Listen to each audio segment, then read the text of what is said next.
on today's StoryBeat. Well, you're always going to come into any rehearsal period with some preconceived notions. And sometimes the directors knock them down. You got to listen to your director. You got to trust it and listen to it. And then sometimes you can take his note and still infuse it with what your intention was. This is StoryBeat with Steve Cuden, a podcast for the creative mind. StoryBeat explores how masters of creativity develop and produce brilliant works that people everywhere love and admire. So join us as we discover how talented creators find success in the worlds of imagination and entertainment. Here now is your host, Steve Cuden. Thanks for joining us on StoryBeat. We're coming to you from the Steel City, Pittsburgh, Pennsylvania. My guest today, the brilliant stage, screen, and voice actress Melinda Peterson, has been performing professionally for more than 40 years. She was introduced to audio theater in 1990 when she played all 17 of the female roles in Proctor and Bergman's Power, which aired on NPR as a regular segment of John Hockenberry's Heat. Since that time, she has contributed voices to NPR Playhouse productions, including working with all-star casts on We Hold These Truths and Empire of the Air for Otherworld Media, as well as performing with the legendary Firesign Theatre on the great internet broadcast for the Toyota Comedy Festival in New York.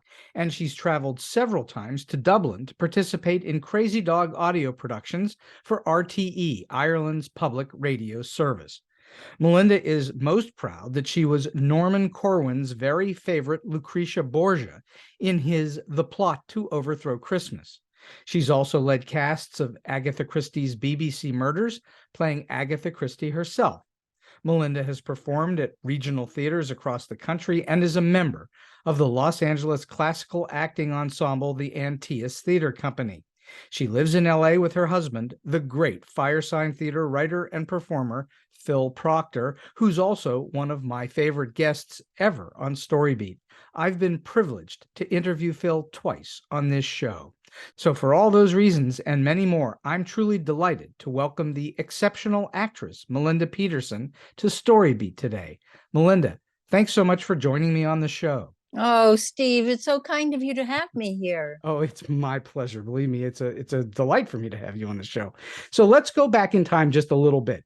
You've been at the acting game for a while now, and I'm just wondering, at what age were you when the acting bug first bit you? When did you first think, ooh, that's really something I want to do? 12. You have a specific place and time in mind? I absolutely do. And it was kind of by mistake. We had gotten, I must have been like in, I can't remember what grade, whatever grade you're in at 12. And I was always grade, like a sixth, seventh, somewhere in there?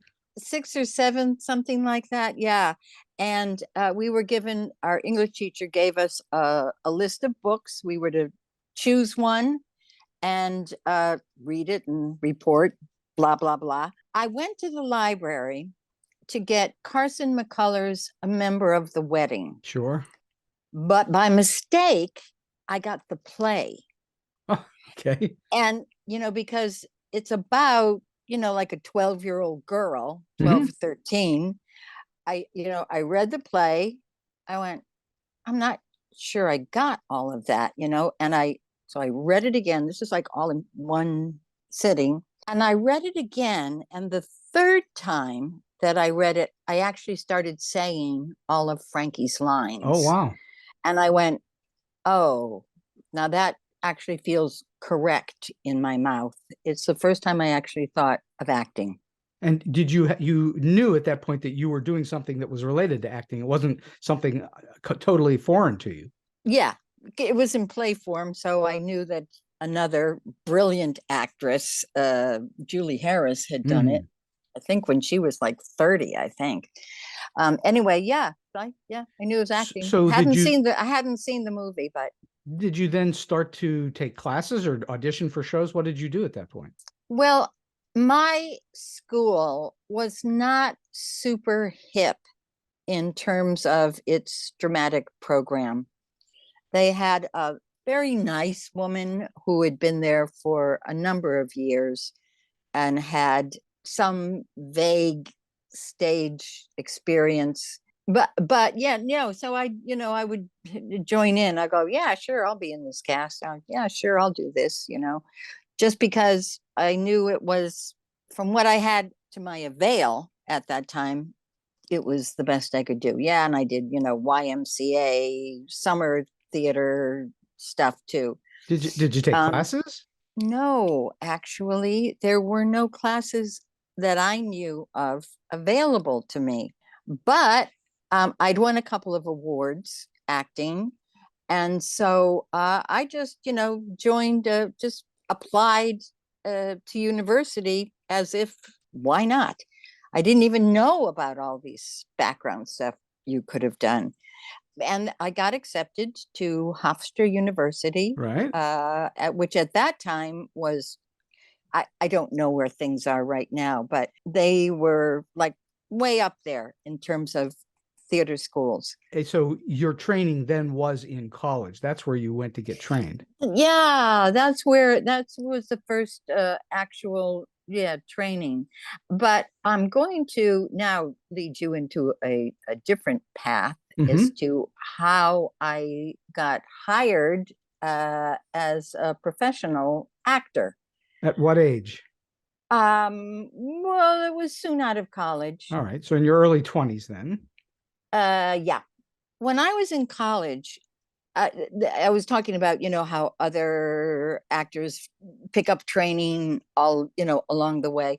Well, it turns out that in my class, I had like 5-star members of the, high school for the performing arts. And, they could do anything. As far as I was concerned, I didn't even know how to do a monologue at that point. Right. So I found pretty soon after I was there as a freshman that they always needed people to work backstage. So I went, okay, let me start doing that. And I started doing that.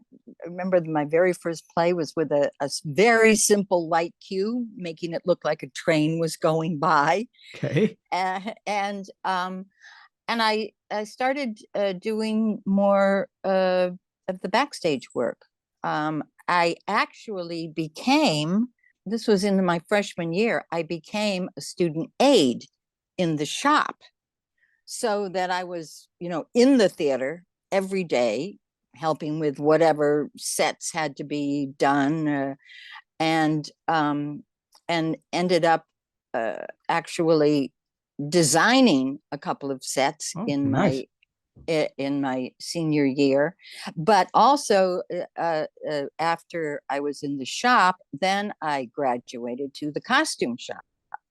So I was in the costume shop all the time. So just understanding that when you were a student aide, you were actually earning money. You were actually earning, I can't even remember how much it was. I'm sure it was a mere pittance, but when you're in college, a couple of extra bucks makes a big difference. And you were hanging around production, so you understood how that was starting to work. And yeah.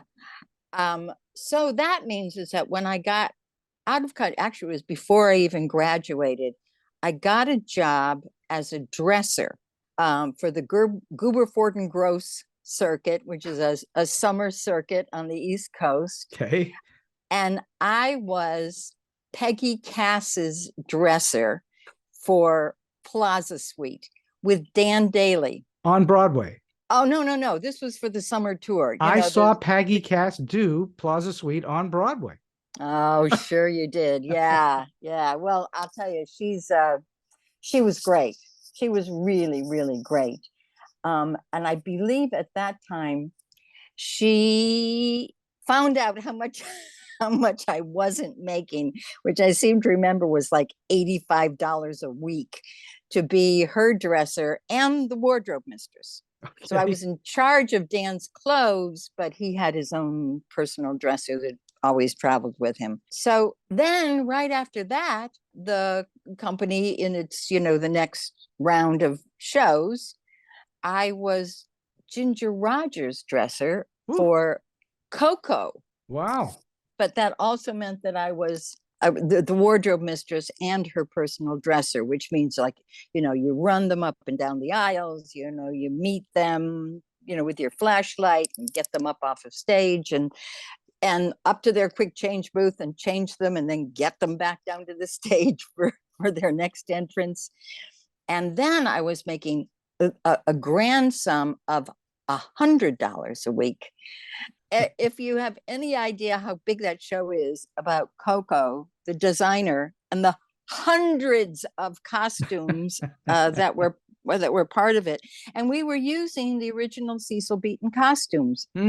So, yeah, so that was cool. So I came into New York with enough.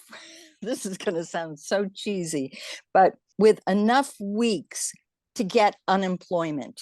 I think at that time I was getting like $105 for unemployment, but it was enough at that time. It was enough to pay my rent, buy whatever, but my food and transportation and all of that jazz. However, then I was in New York and I booked a couple of shows, and so as an actress or as a dresser? As an actress. Okay. Yeah, I did get one job at the Juilliard School as a dresser. They were doing some Jacobean tragedy, right? So when I went in for the interview, he said, "So have you ever done this work before?" And I says, "Well, I was just wardrobe mistress for Coco." And he goes, "You're hired." However, I actually only did like 2 shows with them, and then I got a job. So I'm like, bye, an acting job. And then the following summer, when Goober, Ford and Gross was on its way out again, they were doing 1776. I did not do the costumes for that. I got called in to do all of the hair, all of the wigs and the tails and the styling and the, putting them in and all of that. Our first star was, I think, Hugh O'Brien. It was either Hugh O'Brien or, because the other star was Dean Jones. They kind of split that tour. Both very, very nice men. Hugh O'Brien, excellent hair. And so, yeah, I mean, I just kind of kept going out and doing, but working in theater. So the point is before you became a full-time actress, you were doing what you could in order to make a living. And that's right. And a lot of it was backstage and working in the theater. Right. I never waited tables, which I do not demean, not at all. No, you were fortunate. You were lucky. Yeah, that I had another way to go. So you have performed both live on stage in front of an audience. You've performed on camera, and you've also done voice work, which can be in front of an audience, but is frequently in a studio somewhere, a soundstage somewhere. So do you have a preference between those three? Do you prefer absolutely, stage. In front of a crowd? Oh my God, that's my favorite. Why? Well, one is the rapport that you have with the audience. When they're with you, when they're listening to you, when they think you're funny. And I actually did not know this when I graduated from school, but as it turns out, I was funny. My very first equity show was a tour of Butterflies Are Free, national tour. And it was not like the national tour, but it was, I'll tell you what it is. I'm remembering now, the National Theater Company, which was run by Fran and Barry Weissler, right? Who are now big Broadway producers, right? Big time, sure. Big. So that's how I got my equity card. And I got a call. Now this was, this may seem like a step backwards, but I got a call from my stage manager who had worked with me in previous shows. And he was going to be stage managing the Shirley MacLaine show. Shirley MacLaine was going back on stage, and she had this lots of hotels around the country. She was going to do a nightclub act. Right. And yeah, and he needed somebody who could do costumes and hair. So he called me, and I had just finished the other tour. So I was out to LA to do that show. I toured with them for a year, and actually had made my way back to LA, where I started taking acting classes. There you go. Yeah. So, all right. So let's talk about your process a little bit. You book a gig, you're given a script, whether you had it in advance or whether they're just giving it to you now. Mm-hmm. Aside from reading it, which is obvious you need to do, what is the first thing you do in order to start to prepare your character? What process do you go through? What does she want? That's the first thing. That's the question you ask is what does she want? What does she want, and how does she go about getting what she wants? That's number one. And that can be expressed in multitude of ways: physically, emotionally, spiritually. What does she want? Vocally, also by the pauses. There's a lot of things that define going about getting what you want, aside from the author's words he actually gives you. Right. He, she. And what's the most challenging aspect of doing that, of developing that character? What do you find? Do you have something that you regularly go, boy, I wish this was easier to figure out? Or is it all just sort of a piece? I have found during some shows that you just have to trust and wait that it will come to you. I know I was doing Rumors, and I just simply could not figure this character out until finally I got one note that went, that's who she is. That's what I get to play. That's what I get to lean on. And that note came during your rehearsal process. That wasn't something that came to you prior to your getting into rehearsal and getting a note. That is absolutely corred. So the rehearsal process, we all know, is a very helpful thing toward making the whole show work. Oh my God, yes. I was working at a grant-making foundation for a while, at a time when, this isn't going to make any sense because I can't remember his name. It was the guy who was the head of the NRA for Ronald Reagan. Okay. And I went to this thing because he was like, all the arts organizations in town were, called to this meeting, chance to meet him here, blah, blah, blah, blah.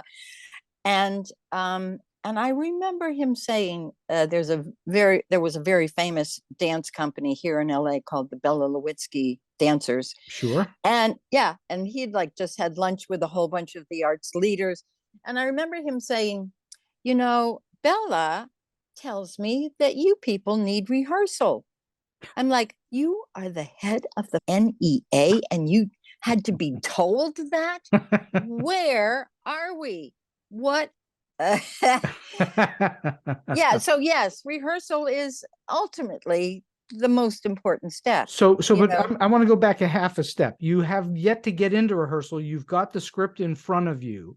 And what you're saying in this particular case, or maybe in others, when you're reading the script, you can't quite get to what you think is going to be the character, the way you're going to play it. Yeah, everybody has like a core, a nugget, either a line or some kind of exchange, or some pearl that they can hang on to. And I didn't have it until my darling husband came to like a preview, and he gave me a note, and I went, oh, okay, great. Now I know where I am. Are there particular kinds of parts that you prefer to play? Comedy, anything comedic? Yeah, just about. I'm a character woman, basically. I've done some leading lady stuff. I've done, way back, I did some ingenue stuff, but I was never anybody's first choice for an ingenue.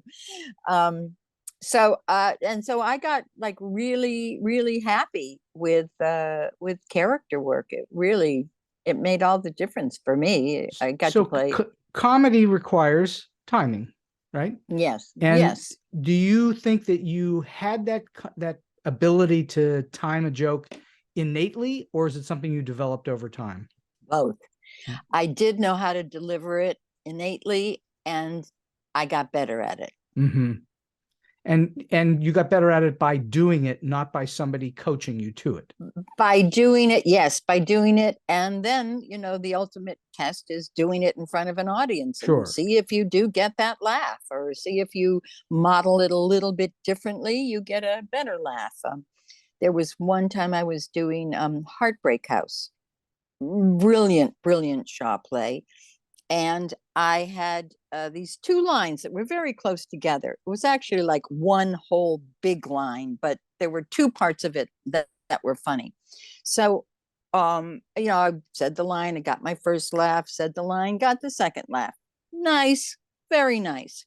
However, I figured out that if I didn't let them get that, if I didn't let them take that first laugh, that I'd get a big laugh at the end. So what I did was I was saying the line, and right where at the end of the first line, I put up my hands as like stop.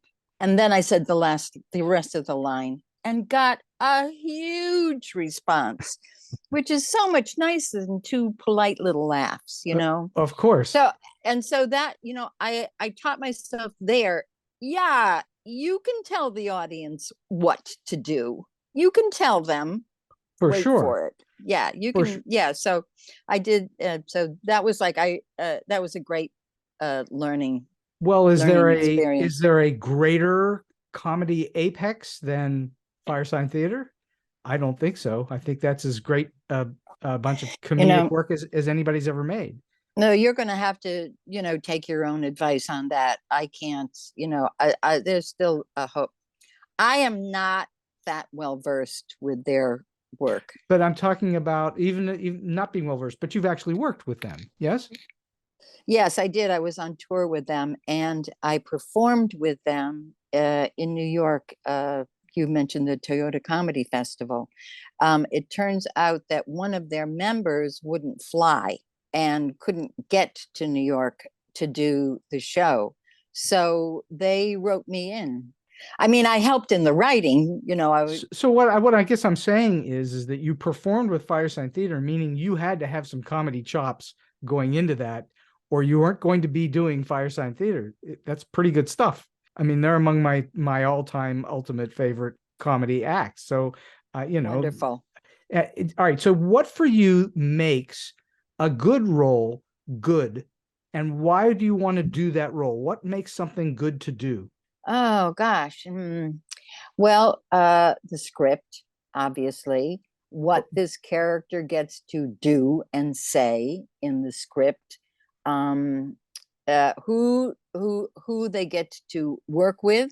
In other words, in either moving the plot forward, or whatever all the other elements are. I'm not being at all articulate. I would assume that part of that is, obviously, if you read a script and know that this character is going to get an enormous number of laughs in a comedy script, that's a pretty good thing to do. Yeah. Do you look for characters when I mean, sometimes you don't have a choice whether you're going to get cast in something or not, and maybe almost never you get that choice, but nevertheless, you're looking at a part, and the part has to say something to you. So my assumption is it has something underlying to it that reaches out and speaks to you. Yes? Yes. I always am looking primarily at the text. What has the author given me? Mm-hmm. What has the author given me that I can conceive of ways to build on, that I can flesh it all out and make it be an actual person? Have you run into a situation where you went up for a role and there was none of that there, and then you said, no, I'm not going to do this part? There was. Yeah, there was. It was a very offbeat kind of show, and the director wanted I didn't like the play. I can't even remember why I had said yes. That's okay. To do it. We don't need to know the name of the play. I just want to know if you've been through that circumstance where a part didn't sing to you, and so you said, no, I can't do this. Yeah. So what I did was I had actually been cast, and I actually had started rehearsing, and the director was asking for, things that I it's like that's not in my where tool house. I don't do stuff like that. Mm-hmm. But then as I was saying goodbye, I did like one more rehearsal and I did everything that he asked me to do. I was not committed. I was not happy. I was not anything, but I did it. Mm-hmm. He loved it. And I said, I am so glad now that you know that your point of view is going to work here. Goodbye. Well, you're going to have to work on that every day. So you don't want to do something that doesn't appeal to you in that way. That's for sure. Yeah, All right. So exactly. you have clearly in your lifetime memorized a lot of lines. What is your trick or technique for memorizing lines? This is something that I developed when I was doing soap operas, because, you know, in soap operas, the 60 pages a day is on the back of the actors. So there's massive amounts of memorization to do. And what I figured out how to do was to tape record everybody else, you know, all the other people's lines and leave space for my lines and then just play it over and over and over again until I'm really, really comfortable. I know what's happening next. I know, you know, what I want, how to get it, you know, all of that stuff. And that system has actually stayed with me. I hate memorizing lines. It's one of the reasons why I love voiceover work so much. You don't have to memorize. No, you're standing anything. there, voiceover work. You're standing there with a script on a music stand or something, and you're just reading. Yeah, although actually, you know, we just started doing. It's going to be a podcast called Hindsight, and they're going to be different stories. But we just finished recording the first story, and it was so interesting because they were recording it not with a music stand in front of you. They were recording it on like a mini sound stage.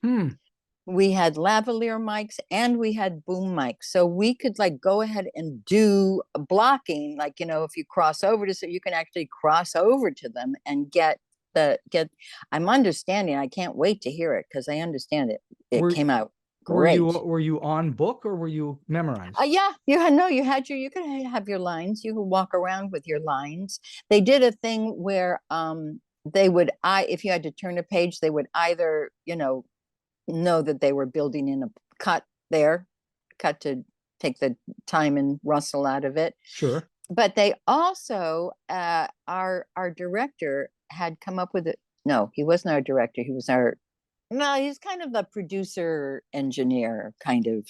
I mean, it was all going through his ears, even though he wasn't working the actual mics. He came up with that. What I used and thought was really brilliant is putting the scripts inside those plastic, like 3-hole punch. Right.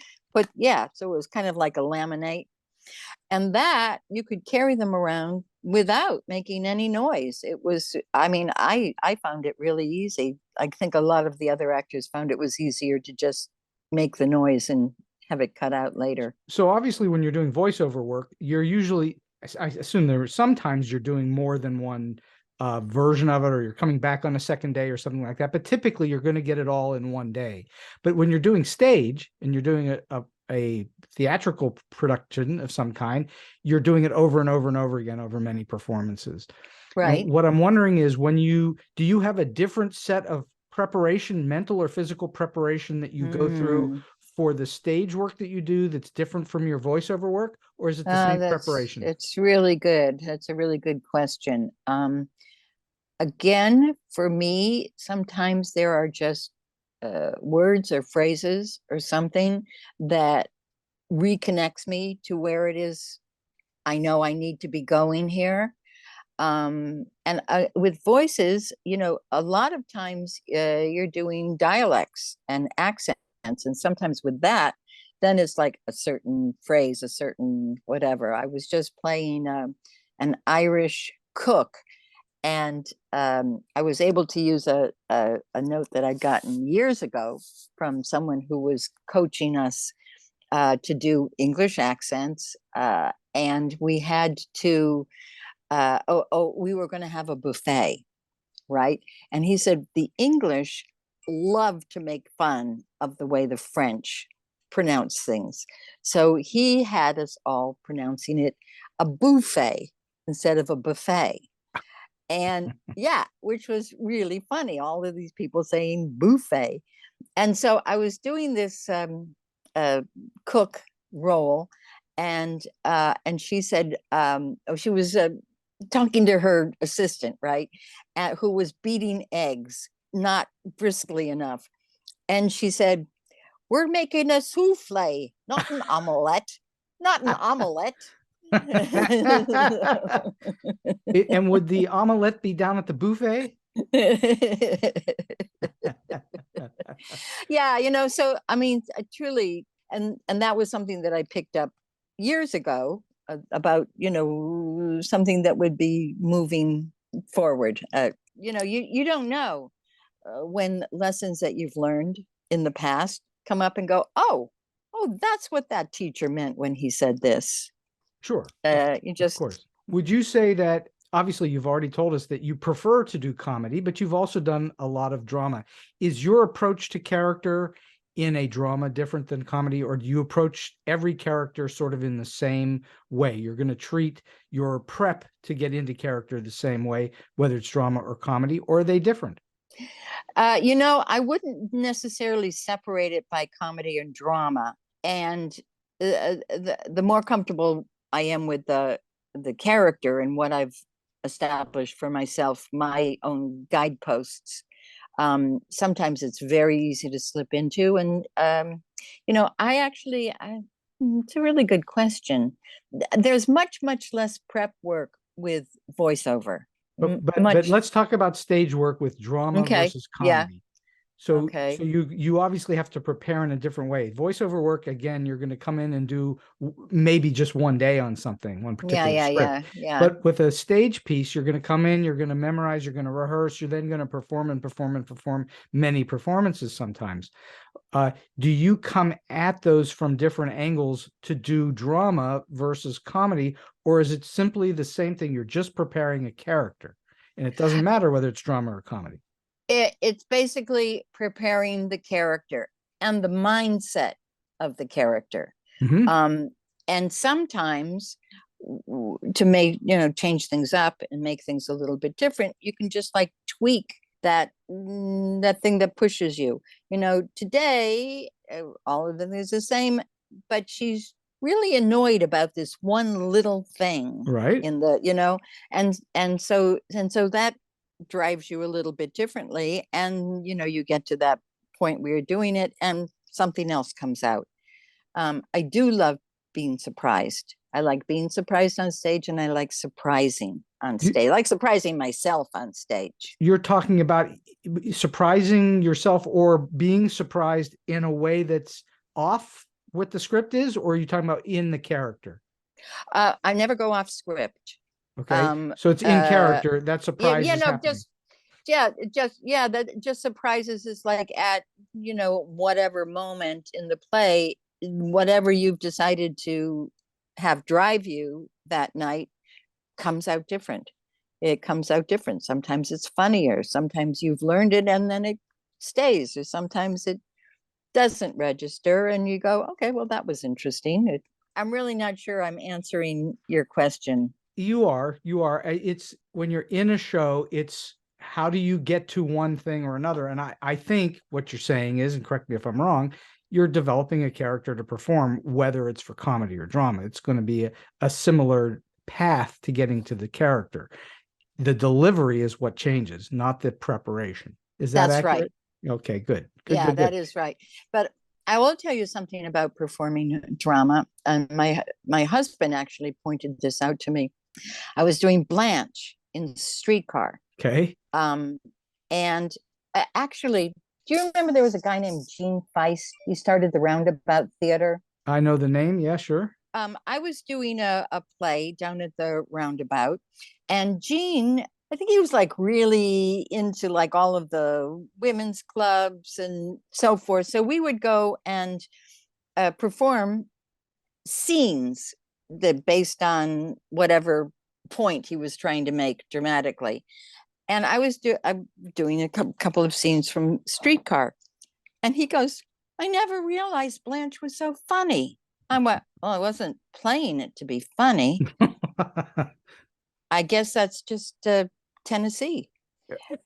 And so I didn't know Blanche was a funny character either. She is. She's quite humorous. So when I did Streetcar, they said that because Blanche was funny, it gained her enormous sympathy, much more than usual.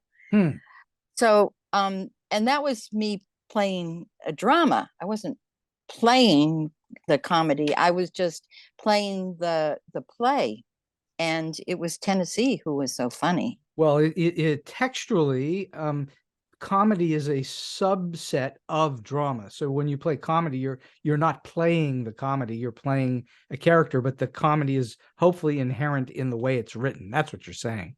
That's what I'm saying. However, there are others who play that role and don't get the laughs. Of course.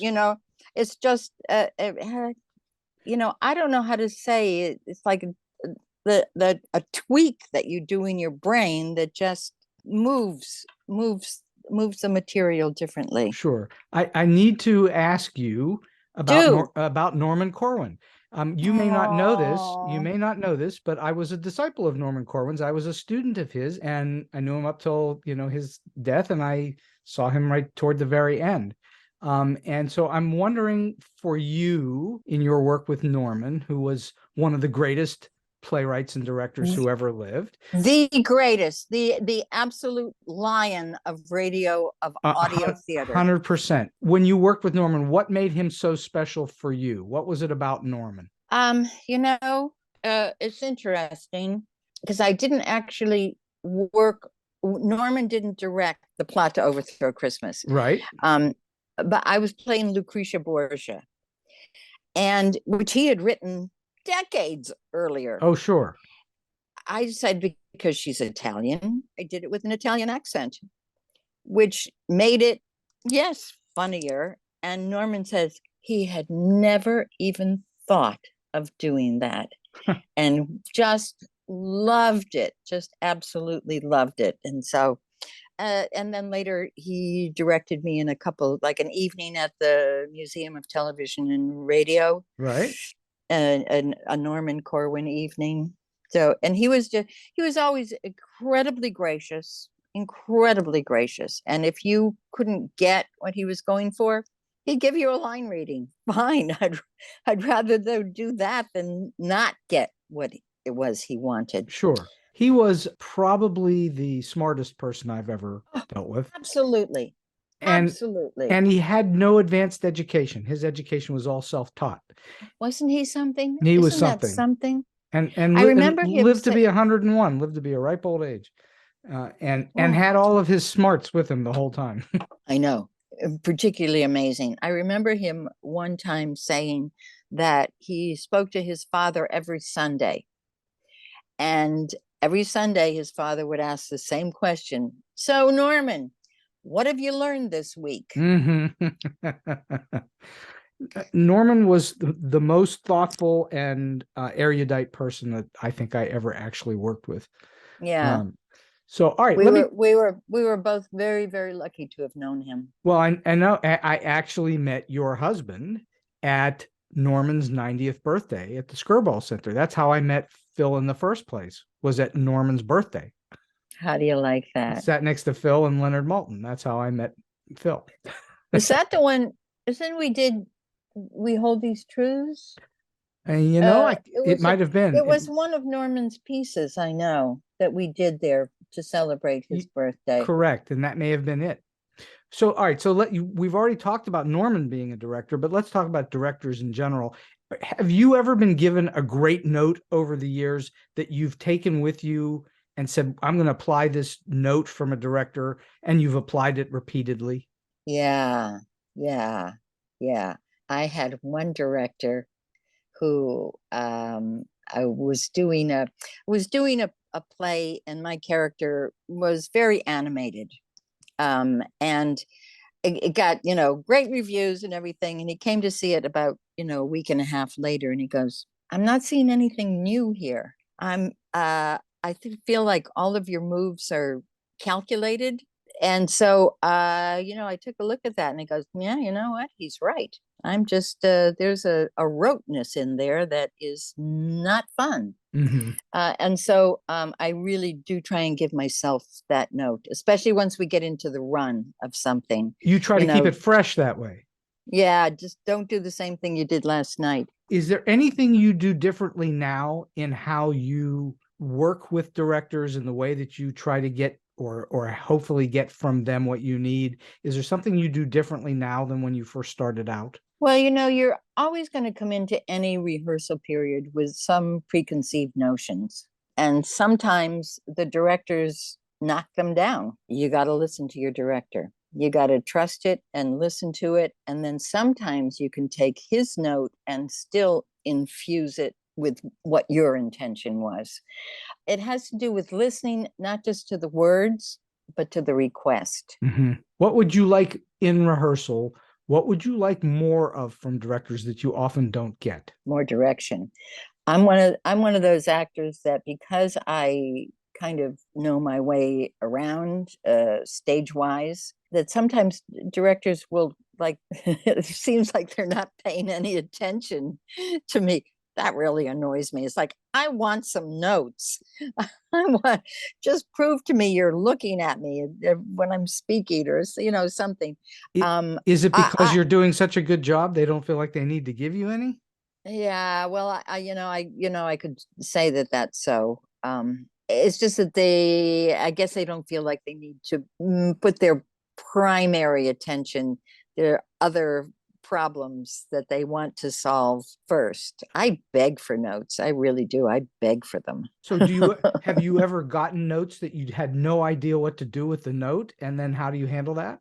Have you ever thought, wow, okay, I asked for notes, they gave me notes, and now I'm confused. Does that ever happen? No, I can't think of it ever happening. Well, that's great. That's really great. I know that I've seen directors give notes to actors, and the actors go, I don't know what the heck to do with that note. That's why I asked the question. I just wondered if you ever get something from a director and you don't, how do you handle it when you don't know what to do with it? But you've never had that experience. So I can't recall ever having that experience. Have you ever seen a director do something that was unhelpful or harmful even to you or another actor?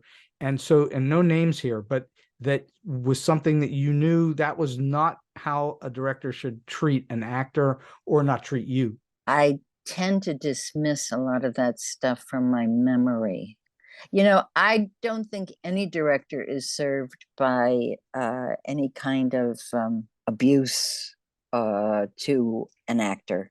I've seen actors be afraid to try something because they're afraid they're going to get negated, tromped on, dismissed, whatever by but stage directors are usually pretty hip. They're usually yeah. Sure. That's true. The theater is a little different than a director in a really big hurry on a movie set or a TV set. Yeah. And they tend to push a little harder. The stage directors are trying to work you through it. Yeah, they push a little harder and they accept a little less.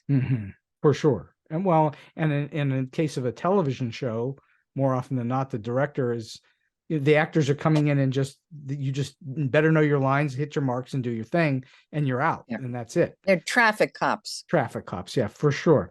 All right, so stages and sets are notoriously, both on movie sets and in the theater, are notoriously potentially distracting places. Do you have any techniques for blocking out the distractions and just doing what you need to do? I mean, blocking them out of my head? Yes. So on a busy set where there's a lot of hubbub and you need to prepare to speak your lines or perform in a scene, is there anything you do to not allow the distractions to upset what you're thinking about or what you're trying to do? Well, no, not really, because usually all the distractions that's going on around you as an actor is what's going on around you as the character, and and so you deal with it as your character would, So and what you in other may. words, you're on a set. You're 10 minutes away from where you're going to have action called. Mm. And there's a lot of activity on the set, Oh, and you're that, trying to get yes. into a Oh, that, mindset yeah, to yeah. do your part. Do you have a technique for Yes, I blocking do. out the Yes, distractions yes, I do. I close my eyes and I sit down and breathe. and breathe? Do you have Yeah, a specific breathing technique that you use, or do you just breathe, period? I just breathe deep, couple of deep breaths. It helps to center me. But also closing my eyes. That helps. You can block out a lot if you can't see it. Well, that's true. That is true. So you clearly, over a long career, have times when you're between jobs. You're not Oh, oh, hello. sometimes This long is what I periods. always say. This is what I always say. You know, my next job is right around the next corner. And my job is to walk to the corner. And oh, that's great. Your job is to walk to the corner while you're waiting on that next job. Yeah, because it's going to be right around the corner. I've just got to walk to the corner. And how do you treat that time? What do you do? Do you work out? Do you memorize other things? Or do you read? What do you do during those in between periods to stay fresh and in the groove, so to speak? I do work out. I work out 4 times a week, and that very helpful because it actually takes up time, and when you're exercising, you can be, running all kinds of stuff through your head. I always say, and this is, I'm sure, totally way off center here, but I love to garden. And I always say that gardening can be expensive, but it's a lot cheaper than therapy. Yes. And working with my hands, I find that I just like resolve so many things just by doing some menial job, and my brain is obviously, working on something else. So yeah, so I love gardening. Yeah, I've been learning Italian. Italian. Yeah, yeah. Many reasons for that, but I've been doing during the pandemic, doing Zoom classes, which has really been fun. I love our la nostra professoressa.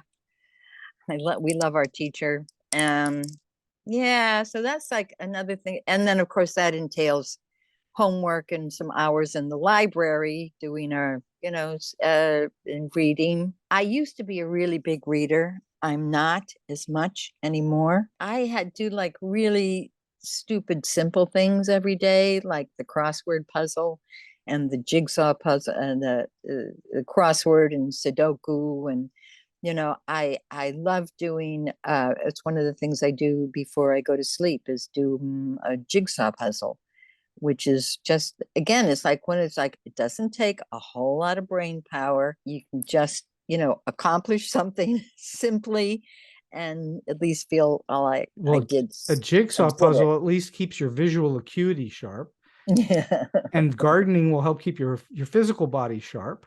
Yeah, yeah. So there you go. And if you're doing crosswords or anything like that, you're keeping yourself mentally sharp. I think that's all very helpful. So I've been speaking to Melinda Peterson for almost an hour now, and we're going to wind this thing down a little bit. And I'm just wondering, in all of your experiences and your many, many experiences, are you able to share with us a story that is either oddball, Oh, weird, quirky, offbeat, strange, or just plain funny? okay. I'm going to say this is something that I actually learned. It may not be that funny, but when I was doing dressing work and wig work, I was very, very aware, not expecting when I first went out there at all, of being tipped, Hmm. getting tips. And I said, Peggy Cass, when she found out I was making $85 a week, she would give me an extra 20 every week, which is great. At that time, an extra $20, great. So then I was doing Coco with Ginger Rogers. Ginger Rogers has a bit of a reputation of being not entirely generous. Okay. So I was working with Peggy. I think our tour was just for 6 weeks, and the one with Ginger was 9 weeks. So after 9 weeks of dressing her and running her up and down the aisle, I got a check. My tip was $25. My stage manager looks at me and he goes, "There's a zero missing." So that it may not be, it's not hilarious, but because of that, I encourage other actors to be generous with everyone that serves them. Sure. Anybody who's, working on your behalf, make sure they get the acknowledgement. Which, by the way, I also tip really well when I'm in restaurants too, because I never had to do that. And I just go, bravo, you making a living. And those people work hard. And if you're in a place like Yes. LA or New York, a lot of those people are actually in the business and struggling. Exactly. You've already given us a pretty fair chunk of really useful advice as we've done the show, but I'm wondering, do you have a solid piece of advice or a tip that you like to give to people who are starting out in the business, or maybe they're in a little bit, but trying to just get to that next level? I think the most important word is yes. Say yes. Say yes to any role, any experience, because, like I said, I was in this other play and I found out I didn't like the play, so I said no. But first I said yes, so that I learned for myself that this was not the kind of piece I wanted to do. But there's a lots of times when I've said yes to stuff that I haven't felt secure about, and it's all come out great. A couple of things. You never know who you're going to meet. You never know who you're going to work with, who wants to work with you again, or just be with you again, or can speak for you sometime. So, that's if, which I did not have, you have like a specific plan in your head. If I had had a plan at the very, very beginning saying, yeah, I want to do comic roles, then I would have only said yes to comic roles. And I may have accomplished something else. But because I just did everything I could, I felt that it rounded me more. I think it probably definitely rounded you more. And I think that that's really sage advice to say, especially in a business where you don't know where the next job is coming from frequently, say yes to as much as you can. And I love the notion that when you do say yes, you don't know where that yes will lead you to the next job after that. So I think that's very, very wise and valuable advice. Oh, that's so kind of you, Steve. Well, it's true. So, Melinda Peterson, this has been a fantastic hour on StoryBeat, and I'm so glad that you spent a little time with me today. And, I'm hopeful the next time I'm in Los Angeles, I get to see you and your fantastic husband. You better. So I can't thank you enough. I appreciate it, Melinda, greatly. Oh, thanks for the invitation. And I look forward to the next in-person that we get to do. And so we've come to the end of today's StoryBeat. If you like this episode, won't you please take a moment to give us a comment, rating, or review on whatever app or platform you're listening to. Your support helps us bring more great StoryBeat episodes to you. StoryBeat is available on all major podcast apps and platforms, including Apple Podcasts, YouTube, Spotify, iHeartRadio, Stitcher, TuneIn, and many others. Until next time, I'm Steve Cuden, and may all your stories be unforgettable.